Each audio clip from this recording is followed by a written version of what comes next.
कुछ साल पहले इन पेरीमेनोपॉजल एज ग्रुप मतलब 40 से 55 साल की उम्र की महिलाओं में हैवी मेंस्ट्रुअल ब्लीडिंग का एकमात्र उपाय हिस्टेक्टमी होता था। नमस्कार, मैं doctor Ani Chandanan, consultant gynaecologist at Vrindavan psychiatry and gynaecology clinic. आज हम यहाँ पे एक उपाय के बारे में डिस्कस करेंगे जिसका नाम मिरेना है।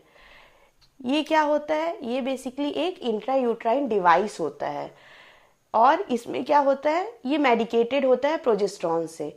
उस प्रोजेस्टेरॉन का नाम क्या होता है? लीवोनॉर्जेस्ट्रेल। तो इसमें क्या होता है, 52 मिलीग्राम लीवोनॉर्जेस्ट्रेल होता है जो डेली 20 माइक्रोग्राम रिलीज होता है और ये 5 to 7 ईयर के लिए होता है। तो जैसे पहले केवल हिस्टेक्टमी ही एक उपाय होता था, अभी क्या होता है, ये एक बहुत अच्छा उपाय है जिसमें हम क्या करते हैं, मिरेना को यूट्रस के अंदर रख देते हैं और 5 से 7 साल के लिए इससे धीरे धीरे क्या होता है, दवाई रिलीज होती है। अब कौन से पेशेंट होते हैं जो मिरेना के लिए एलिजिबल होते हैं? तो वो पेशेंट जिनका यूट्रस बहुत ज़्यादा बल्की नहीं है, जिनका यूट्रस बहुत ज़्यादा डिफॉर्म नहीं है कि कोई बड़ा सा फाइब्रॉइड हो या यूट्रस के अंदर कोई पैथोलॉजी हो लाइक पॉलिप हो या सब म्यूकोजल फाइब्रॉइड हो, या और कंडीशन क्या है, एंडोमेट्रियल हाइपरप्लेजिया एक कंडीशन होती है जिसमें बच्चेदानी की झिल्ली मोटी होती है, उसमें हम मिरेना का यूज़ कर सकते हैं, या एडिनोमाइसिस के केसेस होते हैं और एंडोमेट्रियोसिस के केसेस होते हैं।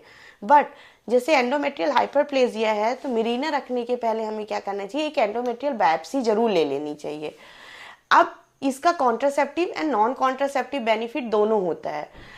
पहले क्या होता था, जो प्रोजेस्टेरॉन अभी भी क्या होता है, जो ओरल प्रोजेस्टेरॉन हम देते हैं उसमें क्या होता है, डेली हम 10 to 20 मिलीग्राम की डोज देते हैं, तो टोटल ओवरऑल ये डोज बहुत ज़्यादा हो जाती है।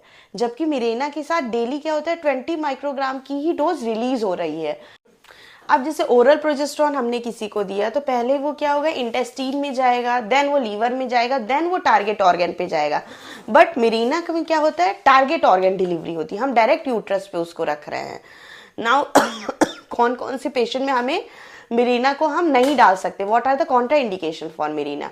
तो हमने पहले ही डिस्कस कर लिया है कि जिनका यूट्रस बहुत बड़ा साइज का है, मतलब मोर देन 12 वीक है, या फाइब्रॉइड है या पॉलिप है, इन पेशेंट में हम मिरेना नहीं डाल सकते हैं। नाउ मिरेना का फंक्शन कैसे होता है, ये कैसे एक्ट करता है?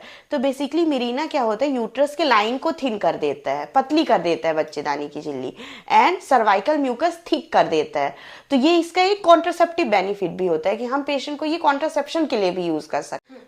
तो अगर वो पेशेंट एलिजिबल है मिरेना के लिए तो अननेसेसरली हमें उस पेशेंट की हिस्टेक्टमी नहीं करनी पड़ेगी, जो एक क्या होता है, बहुत ही इन्वेजिव मेथड होता है। ये हम पेशेंट को आईयूडी रख के ही पेशेंट ट्रीट कर सकते हैं। Thank you.